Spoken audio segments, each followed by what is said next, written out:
Alrighty, we're looking at my 38 snubbies. Up at the top's my late 60s Model 36 with the all steel frame and the regular hammer. And that is my Model 642 stainless steel. It's had aftermarket grips put on it. Both of them have had their actions polished and tuned. But today we're going to talk about some loads. When we go and look at the snubbies, we have to understand most of our 38 special velocities are around a 4-inch gun, like my Model 64 here. Some loads work well in both barrel lengths, some don't. Snake shot load, which this is about a 1/4 ounce of number 9 shot.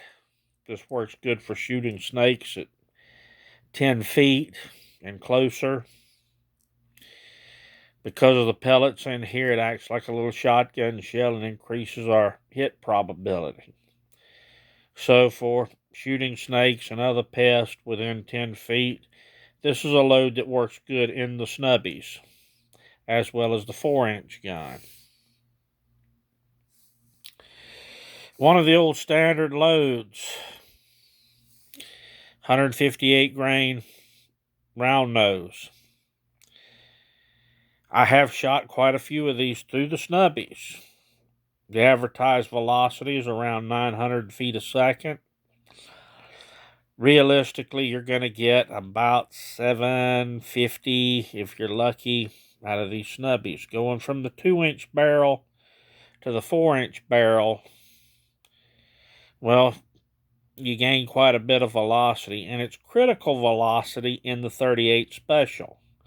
And we get up to expansion threshold. That being said, this was the original bullet design of the 38 special, this round nose bullet. Yes, it's accurate. Yes, it loads easy, particularly out of speed loaders. The problem is, when we look at the bullet profile, this does not cut a full caliber hole through its intended target. So,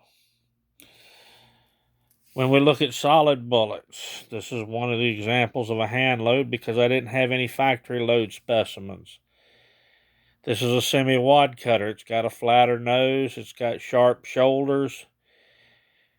With this hand load, it's at standard velocities. You're going to get around 800 feet a second with that same 158 grain bullet weight out of the snubbies, probably 950 out of the 4-inch guns. Going from the 4-inch to the 2-inch, you're going to lose between 150 and 200 feet a second. And again, that's probably going to be enough to where it's going to affect our terminal ballistics. If we look at something like next, our 158 grain plus P Remington load, this is a soft, swedged bullet. Gives great penetration and expansion out of the 4-inch gun. Gives around 950 feet a second. But we drop to around 750 feet a second out of the snubbies. So our expansion gets questionable, but our penetration is still good. Now, interestingly enough, out of both the 4-inch gun and the 2-inch gun, this load here still enjoys quite a good reputation, and it has the sharp shoulders, so even if it doesn't expand, you're still cutting a full caliber hole through something in the wound channel. When we get up to the heavier plus P loads, this is buffalo bore. Now we're stepping up. We have, again, a soft lead bullet, a big cavity. This bullet gives good expansion out of the 4-inch and the 2-inch barrel. Here's the trade-off. You're getting 1,150 feet a second out of the 4-inch barrel. But the recoil is a big step up. To the point, it's hard to control out of the steel frame snubby and the air weight. So this probably isn't your best choice, even though it should give you good terminal ballistics. You lose your ability to shoot quickly and accurately. This is the Federal 129 grain Hydra-Shock. This is my normal carry load in my 4-inch Model 15.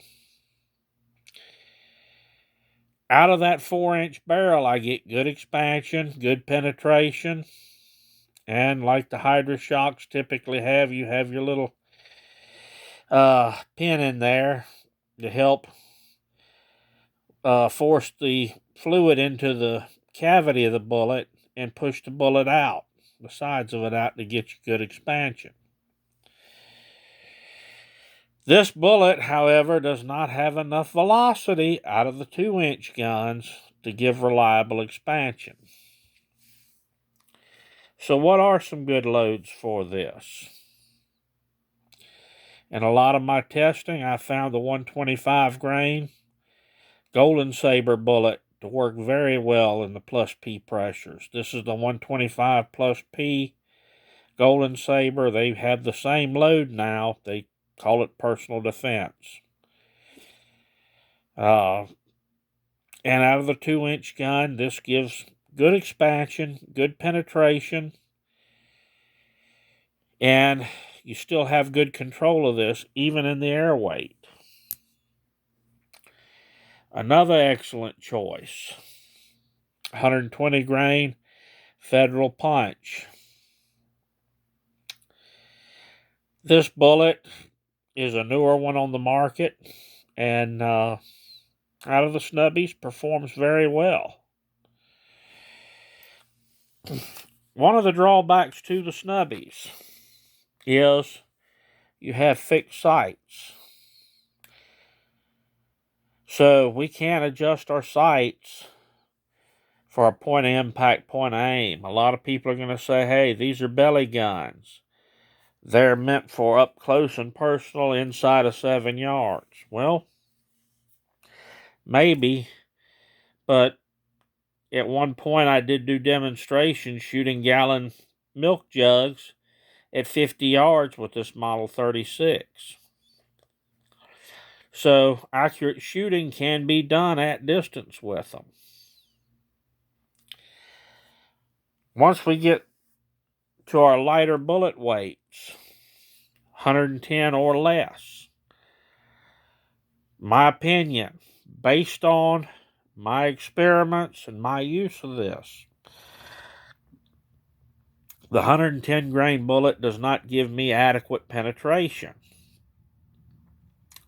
If we go to a 90 grain bullet, something in that weight category, what we're basically doing is duplicating the ballistics of the 380, which if you get good expansion out of, typically you're going to get between 6 and 8 inches of penetration. And to me, that's not enough. Going to those super light bullets, you also run into a problem that a lot of times they don't hit with the right point of aim, point of impact. We can't adjust our sights. All we can do is adjust our hold. Okay? In a life or death situation against a 4-legged predator or a 2-legged predator, I want something that's going to hit where I'm aiming and not have to think, hey, I've got to hold this sight exactly here to hit this and make my adjustments. You don't have time to do that in a lethal encounter. So these are my thoughts on some loads, particularly for the snubbies.